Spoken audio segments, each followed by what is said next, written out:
Shalom Bapak Ibu, Saudara sekalian. Di minggu pagi ini kita berjumpa kembali. Kita akan mendengar firman kebenaran yang pastinya akan memberkati kita semua. Untuk itu ajak seluruh keluarga untuk bersiap-siap mendengar firman Tuhan. Mari kita berdoa. Bapa di surga, dari hari ke hari hidup kami mengalir menuju masa depan. Tapi kami tahu bahwa masa depan bukanlah acak, tapi masa depan harus diarahkan bersama pimpinan Roh Kudus. Terima kasih Bapa, urapi mulut hamba-Mu untuk menyampaikan kebenaran ini, agar semua anak-anak-Mu dimanapun berada boleh menyongsong masa depan yang jelas dan terarah sesuai rencana Tuhan. Hanya di dalam nama Tuhan Yesus kami sudah berdoa dan mengucap syukur. Amin. Bapak Ibu sekalian, ada satu pengertian yang selama ini beredar luas, dipercaya oleh banyak orang, bahwa masa depan itu sudah ditentukan oleh Tuhan. Kalau terjadi kecelakaan, ya memang itu sudah ditentukan Tuhan. Kalau terjadi orang tidak lulus ujian, ya memang sudah takdir. Kalau seseorang murtad, ya memang itu sudah dipredestinasikan oleh Tuhan.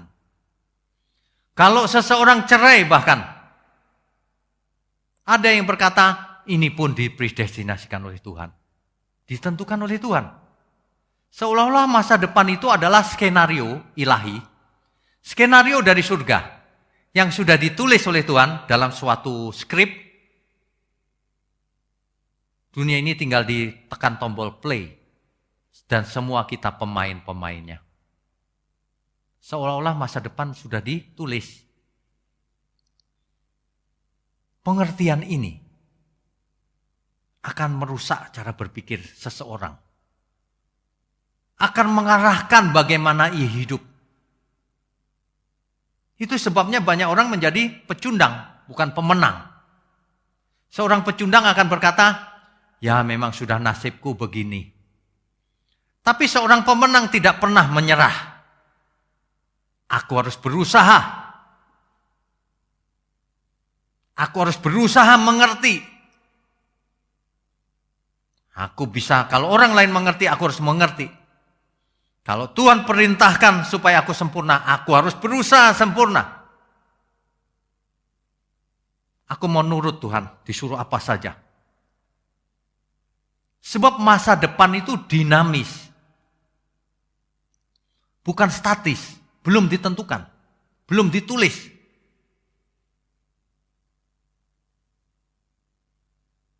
Orang yang merasa masa depannya sudah ditentukan, hidupnya akan pasif. Dan sudah ditentukan. Berusaha seperti apapun kau nggak akan sukses bro. Sudah ditentukan. Sudah digariskan oleh Yang Maha Kuasa katanya. Ini menyedihkan loh.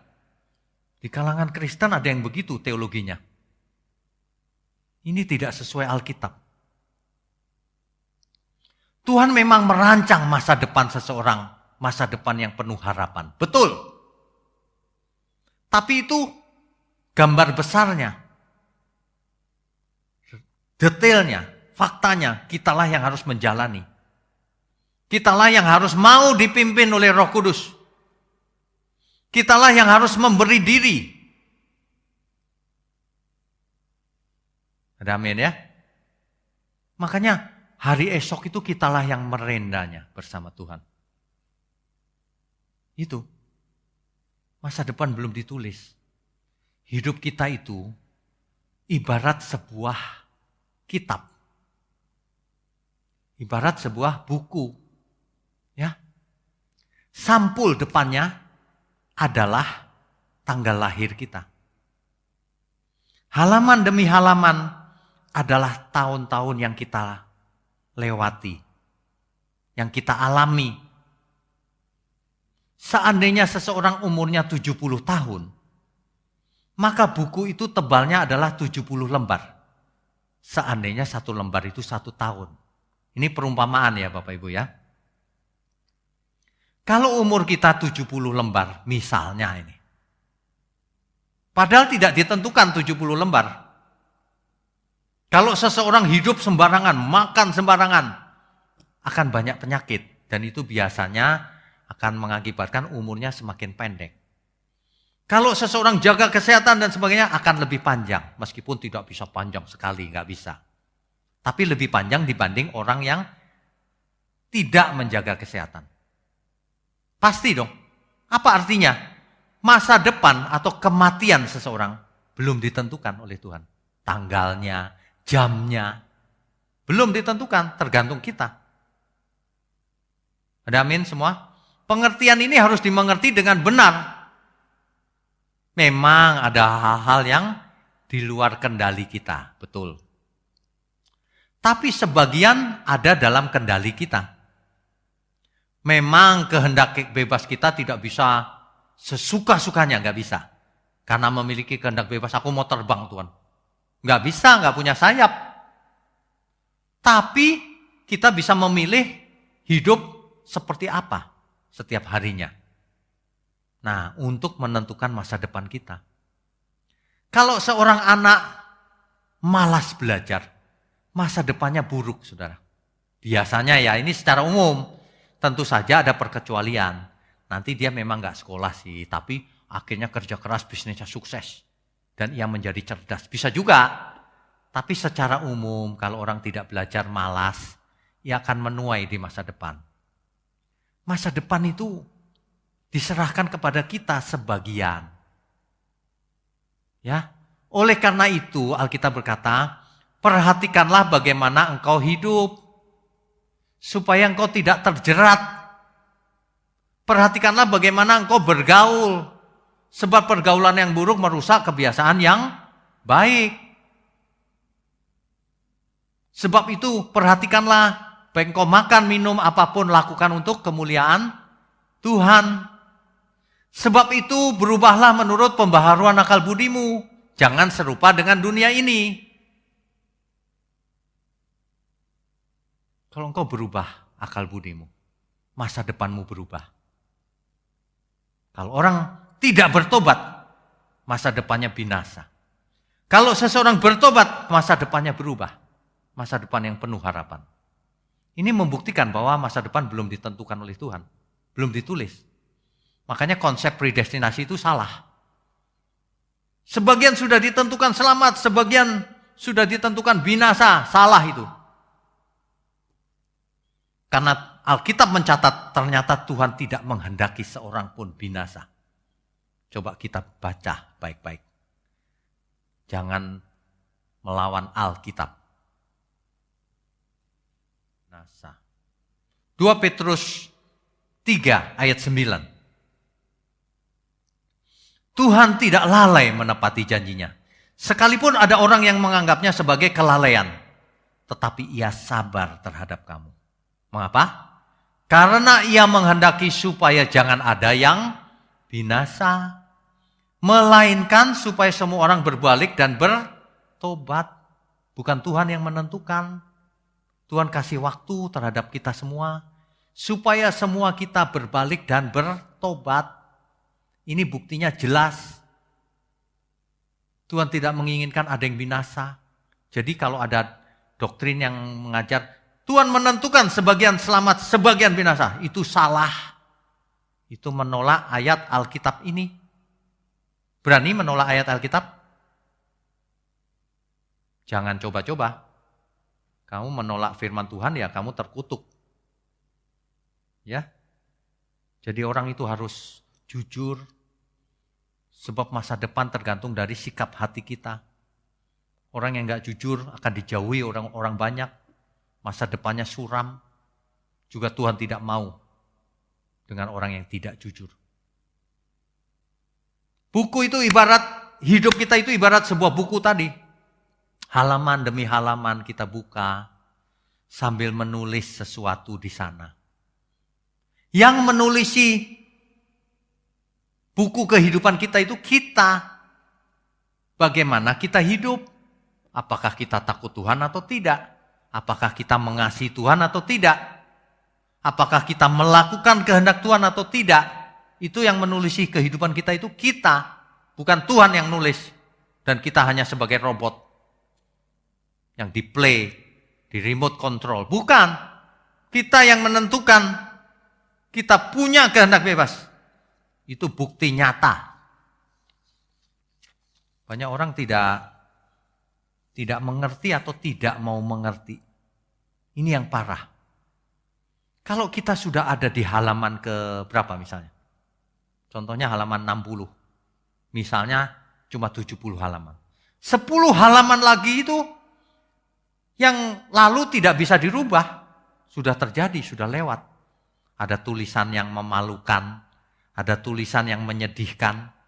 Ada tulisan yang dalam dosa. Kan banyak orang berbuat salah di masa lalu kan. Kita semua pernah salah juga. Salahnya beda-beda aja. Ya. Yang lalu kita tidak bisa rubah sih. Karena sudah tertulis. Tapi yang ke depan belum tertulis. Mari belajar menulisnya. Agar tulisan itu tulisan yang berkenan bagi Tuhan. Agar ketika kita sampai di halaman terakhir, itu adalah hari kematian kita. Kita didapatinya berkenan. Kita disambut menyongsong Tuhan di awan-awan. Mestinya begitu ya Bapak Ibu ya. Ada amin ya semua? Saya yakin tidak ada seorang pun ingin binasa. Tidak ada.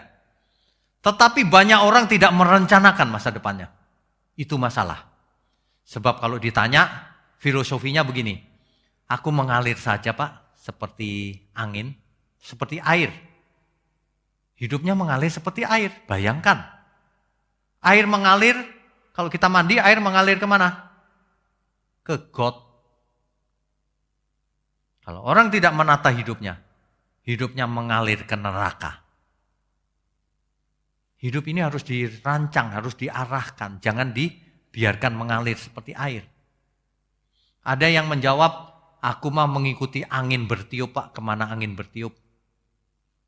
Angin bertiup tidak tentu rimbanya. Dan ia hilang. Hidup ini bukan seperti angin. Perhatikanlah bagaimana engkau hidup. Roh kebenaran itu akan memimpin kamu kepada seluruh kebenaran. Beri diri dipimpin. Hidup ini bukan random. Hidup ini bukan acak. Hidup ini teratur, ada tatanannya. Kalau kita hidup sesuai tatanan Tuhan, hidup dalam kebenaran, maka Tuhan berkenan. Tapi sebaliknya kalau kita hidup sembarangan, maka Tuhan tidak berkenan. Tatanan ini sangat sederhana loh. Siapapun mengerti. Tatanan tabur tuai. Barang siapa menabur, ia menuai seperti yang ia tabur. Sesuai, Tuhan itu adil. Amin ya. Masa depan itu kita yang menentukan, dipimpin Roh Kudus. Maka seseorang yang sudah belajar kebenaran bisa murtad. Ia bisa menolak anugerah Tuhan. Buktinya Alkitab mengatakan demikian. Yang dahulu mengecap karunia roh. Sekarang murtad lagi. Waduh. Bapak Ibu, seseorang taat atau murtad itu belum ditakdirkan oleh Tuhan. Itu keputusan pribadi kita. Jangan teracuni oleh teologi-teologi tertentu itu. Ya, amin ya. Mari kita baca ayatnya. Banyak orang, saya nggak tahu pernah baca ayat ini apa enggak. Makanya buat teologi aneh-aneh begitu. Ibrani 6 ayat 6. Namun yang murtad lagi. Apa maksudnya? Kita mesti baca dari ayat 4. Ayat 4. Sebab mereka yang pernah diterangi hatinya, yang pernah mengecap karunia surgawi, dan yang pernah mendapat bagian dalam Roh Kudus. Ini orang yang bertobat loh sebenarnya. dan yang mengecap firman yang baik dari Allah dan karunia-karunia dunia yang akan datang. Ini orang yang sudah bertobat. Tapi ayat 6-nya, namun yang murtad lagi. Tidak mungkin dibaharui sekali lagi sedemikian hingga mereka bertobat. Gak mungkin. Kamu sudah mengecap kebenaran, semua sudah tahu. Sekarang murtad. Gak bakalan bisa sembuh lagi. Kenapa? Lah kebenaran saja sudah bisa membuat dia murtad. Apalagi gak ada obat lain lagi. Imun dia. Dia mengalami autoimun rohani. Mengerikan kalau lihat orang-orang seperti ini. Kalau lihat orang-orang begini, aduh, bisa tobat lagi enggak ya? Kita doakan supaya bisa tobat lagi. Tapi saya ragu karena ada firman Tuhan seperti ini. Sudah mendengar firman yang benar, Injil yang benar. Tapi jadi jahat lagi sekarang. Lebih jahat dari orang dunia. Duh, sedih kita lihatnya. Ya, ini membuktikan bahwa manusia bisa menolak anugerah Tuhan. Jadi teori itu salah. Manusia tidak bisa menolak anugerah. Ini buktinya. Ada ayatnya. Ada amin ya semua ya. Masa depan itu meskipun kelihatannya sekarang sudah bertobat. Bisa murtad lagi ternyata. Makanya yang selamat adalah yang tekun sampai akhir. Yang tidak pernah murtad lagi. Itu kuncinya. Makanya kita harus setia sampai akhir. Setia sampai menutup mata. Mestinya demikian. Ada amin ya. Hati kita ini kita yang menggerakkan. Hati kita ini kita yang menggerakkan, saudara. Bukan di remote control dari surga. Itu sebabnya Alkitab mengatakan, Tuhan sendiri yang mengatakan, kalau kamu mengasihi aku, kamu pasti melakukan seluruh perintahku.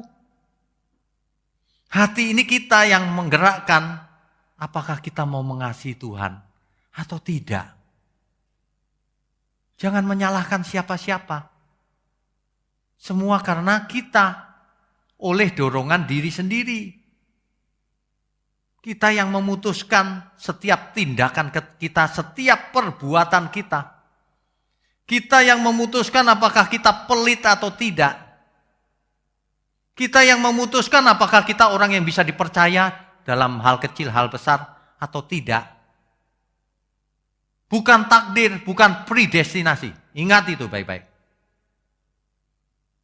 Konyol sekali orang-orang merasa aku sudah ditakdirkan begini, Pak. Aku memang pemalas, takdirnya dari Tuhan. Bukan. Itu kau yang memutuskan. Amin ya. Pada kesempatan ini saya cuma mau mengingatkan kita semua. Bahwa kita itu diberi hak istimewa oleh Tuhan. Barang siapa menerimanya, diberi kuasa supaya menjadi anak-anak Allah. Kita ditebus dosa kita. Kita diberi Roh Kudus, kita diberi firman Tuhan yang benar, dan kita disertai Tuhan dalam segala hal untuk mendatangkan kebaikan kalau kita percaya. Tapi hak itu, exousia itu, tidak berguna apa-apa kalau kita tidak mau dipimpin Tuhan. Kita tidak mau dipimpin oleh Roh Kudus. Gak berguna, diberi hak tapi tidak dipakai haknya. Tidak melakukan kewajibannya. Sebab setiap hak ada kewajibannya. Makanya ya, hidup kita itu seperti buku atau kitab yang dibaca banyak orang. Yang nulis kita sendiri tentunya. Sebab apa? Sebab kita harus mempertanggungjawabkan nanti di hadapan Tuhan. Selama kita hidup, apa yang kita perbuat. Jadi yang menulis kita sendiri pasti, bukan orang lain. Banyak orang merasa bahwa hidupnya itu sudah ditentukan. Konyolnya lagi sudah merasa mengasihi Tuhan, padahal tidak melakukan apa-apa. Padahal ia tidak pernah rindu akan Tuhan. Gak pernah. Kalau ia berpikir Tuhan dalam rangka ingin diberkati. Ingin dibalas Tuhan 100 kali, 60 kali, 30 kali. Itu saja yang ada di otaknya. Ini meleset ini cara berpikirnya. Ini akibat dari doktrin yang salah. Ya. Orang yang benar itu tentu menatap masa depannya penuh harapan. Mengapa penuh harapan? Sebab kita diberi hak istimewa. Sebab Tuhan menyertai kita. Sehingga setiap langkah kita harus selaras dengan Roh yang memimpin kita. Itulah arti dipimpin oleh Roh. Setiap orang yang dipimpin oleh Roh ialah anak-anak Allah. Masa depan kita mau menjadi anak Allah atau tidak tergantung dari hari ini. Tergantung dari diri kita. Apakah kita mau berjalan seiring dengan Roh ataukah kita berjalan sendirian tanpa Roh? Roh Kudus maksudnya. Amin ya. Ada satu lagu ya. Itu nyanyian hidup kita itu. Ini figuratif ya. Itu bukan sekedar nada-nada pujian lewat mulut, tapi lewat perbuatan. Ada amin ya. Kita itu dalam seluruh hidup kita itu ibarat musik yang didengar semua orang. Nyanyian hidupku, hidupku, tak sekedar syair lagu dan irama. Nyanyian hidupku, hidupku, melakukan kehendak-Mu Bapa. Itu nyanyian yang merdu loh. Banyak orang punya banyak kegiatan, tapi melakukan kehendaknya sendiri. Itu terdengar fales di telinga Tuhan. Itu kamu ngapain? Ngadain ibadah, KKR, menarik persepuluhan untuk diri sendiri. Menarik persepuluhan itu untuk berkat banyak orang. Ingat, saya bukan anti persepuluhan. Jangan dipotong-potong video ini. Persepuluhan itu harus bagi yang mampu. Tetapi itu harus digunakan untuk banyak orang sebagai berkat. Bukan dikantongin sendiri. Kecuali gerejanya kecil, persepuluhannya hanya pisang, buah-buahan, hanya 1.000-2.000, yaitu untuk hidup pendetanya. Gak masalah kok, ini bukan soal uang. Ini soal kebenaran. Amin ya. Jangan nyanyian kita hidupnya didengar orang fales. Apa itu hidup katanya, hidup untuk Tuhan. Ada amin ya. Nyanyian hidupku, hidupku, tak sekedar syair lagu dan irama.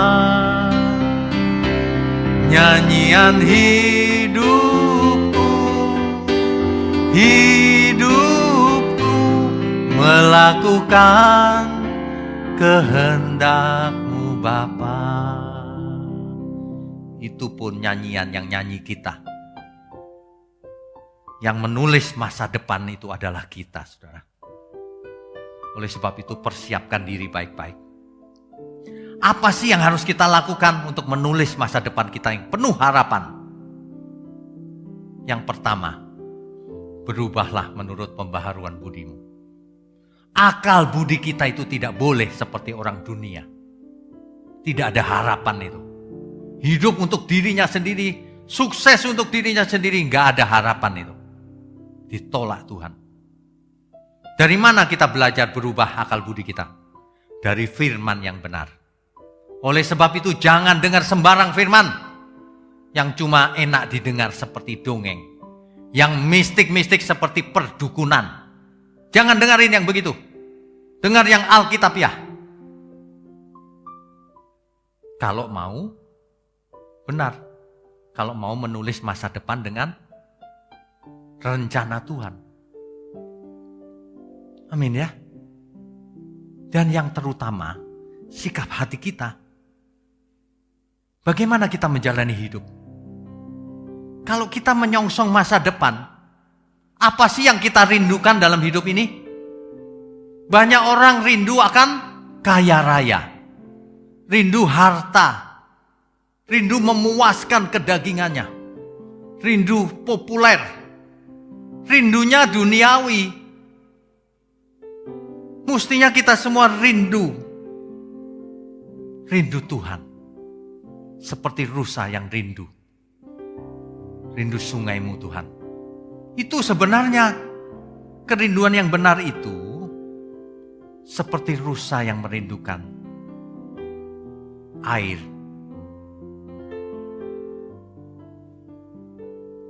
Amin. Mengapa rusa merindukan air? Sebab ia butuh air.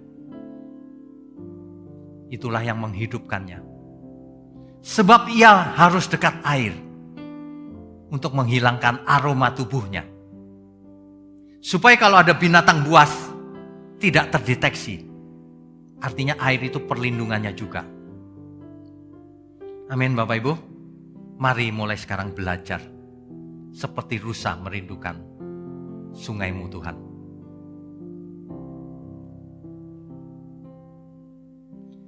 Seperti rusa merindukan sungai yang mengalir, demikianlah jiwaku merindukan Engkau.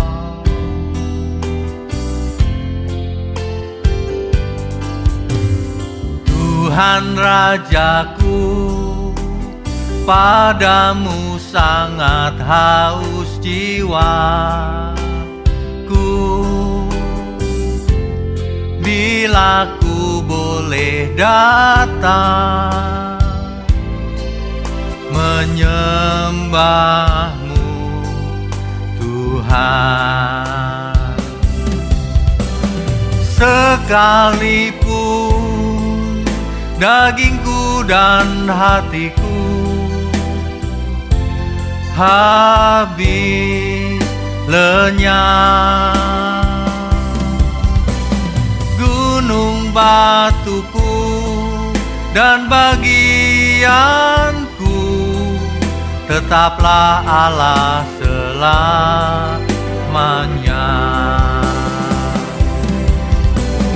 Sekalipun dagingku dan hatiku habis lenyap, gunung batuku dan bagianku tetaplah Allah selamanya.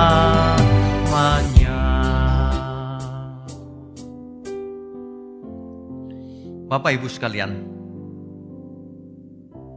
keputusan kita hari ini akan menulis masa depan kita.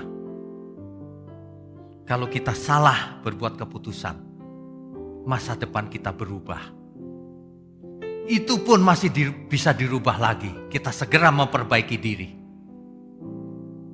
Itulah sebabnya, perhatikan apa yang kita dengar, apa yang kita lihat. Sebab itulah yang membentuk iman kita. Dan iman itulah yang akan menentukan masa depan kita. Apakah kita ada di jalan Tuhan atau tidak, adalah keputusan kita. Keadaan kita hari ini adalah hasil dari keputusan kita masa lalu. Perbuatan-perbuatan kita di masa lalu. Masa depan kita akan tergantung dari bagaimana kita menjalani hidup, melakukan melalui hidup kita hari ini. Ada amin ya Bapak Ibu ya. Kita tidak ditentukan Tuhan apakah kita mencintai Tuhan atau tidak. Kitalah yang menggerakkan diri kita. Apakah kita merindukan Tuhan atau tidak. sikap seperti pemazmur ini bukan ditentukan Tuhan. Itu adalah sikap yang lahir dari hati yang tulus. Mengerti ya kita semua ya? Amin ya. Kita harus memiliki hati seperti pemazmur ini. Sekalipun dagingku dan hatiku habis lenyap Tuhan, tapi itu tidak apa-apa. Engkaulah gunung batuku. Amin ya Bapak Ibu ya. Katakan sekali lagi Bapak Ibu. Sekalipun hatiku, dagingku dan hatiku habis lenyap. Sekalipun dagingku dan hatiku habis lenyap, gunung batuku dan bagianku tetaplah Allah selamanya. Sekalipun dagingku dan hatiku habis lenyap, gunung batuku dan bagianku tetaplah Allah selamanya. Sekali lagi. Sekalipun dagingku dan hatiku habis lenyap, gunung batuku dan bagianku tetaplah Allah selamanya.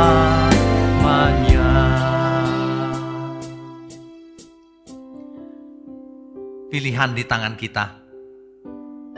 Mari Bapak Ibu, kita renda masa depan kita bersama Tuhan. Daging kita, tubuh kita ini akan hancur, akan binasa di dalam debu tanah. Tapi jiwa dan roh kita akan bersama Tuhan. Dan kita diberikan tubuh kemuliaan. Dan kita hidup lagi selamanya bersama Tuhan. Itulah masa depan kita yang penuh harapan. Mari kita menulisnya mulai sekarang. Amin. Bapak Ibu sekalian, saudara sekalian, jemaat Tuhan dimanapun berada. Kalau boleh, saya menghimbau kita semua, yuk kita belajar sungguh-sungguh, merenda masa depan kita, mulai belajar melakukan kebenaran. Mari menjadi berkat bagi siapapun. Ayo bagi-bagi. Mari menjadi berkat buat keluarga kita, teman-teman, sesama jemaat. Mari bagikan kebenaran ini kemanapun, sebanyak mungkin. Mari berbagi jasmani, rohani. Ya, ada banyak orang yang membutuhkan banyak hal, terutama di saat-saat seperti ini online. Ya, kalau ada yang punya laptop tidak terpakai, kirim ke gereja, kita bagikan ke banyak orang. Kemarin ada yang kirim ke saya satu lagi laptop, sudah saya bagikan juga. Ada satu lagi sedang kita perbaiki, nanti kita bagikan lagi. Ada yang sudah menunggu lagi. Banyak orang membutuhkan, saudara. Ya, tidak hanya itu, terserah mau apa saja. Tidak harus melalui gereja juga, saudara bagikan sendiri. Boleh. Mari kita belajar merenda masa depan kita. Amin ya semua ya. Mari kita memiliki hati yang tulus. Amin. Mari kita berdoa. Bapa di surga, sungguh kami orang-orang yang beruntung memiliki Bapa seperti Engkau. Memiliki Tuhan seperti Tuhan Yesus. Memiliki firman kebenaran. Dan kami memiliki Roh Kudus dalam diri kami. Yang memimpin kami kepada seluruh kebenaran. sampai kesudahan zaman, bahkan sampai ke selama-lamanya. Terima kasih Bapa, hanya di dalam nama Bapa, Putra dan Roh Kudus kami berdoa dan mengucap syukur. Haleluya. Amin. Saudara sekalian, bicara soal kebenaran, setiap orang merasa benar. Makanya semua kecap dinomor satukan. Ada orang yang mengatakan saya paling benar, ini paling benar, itu paling benar. Mana sebenarnya yang paling benar? Oleh sebab itu, hadiri seminar 7 natur kebenaran dan aplikasinya. Seminar ini wajib dihadiri oleh para teolog, apologet, pengkhotbah, bahkan oleh para jemaat sendiri. Agar kita bisa membedakan manakah yang benar, manakah yang salah. Inilah alat uji kebenaran yang sangat objektif dan alkitabiah. Pastikan saudara ikut dan ajak seluruh saudara dan sahabat-sahabat. Bapak-bapak dan ibu-ibu yang terkasih dimanapun berada, yuk kita belajar pelajaran Alkitab bersama secara online. Setiap hari Rabu jam 7 malam bersama pendeta Bapak Wiknyo Tanto secara online, bisa melalui Zoom. Tetapi kita harus mendaftarkan dulu ke nomor berikut ini. Selamat bergabung dan Tuhan Yesus memberkati.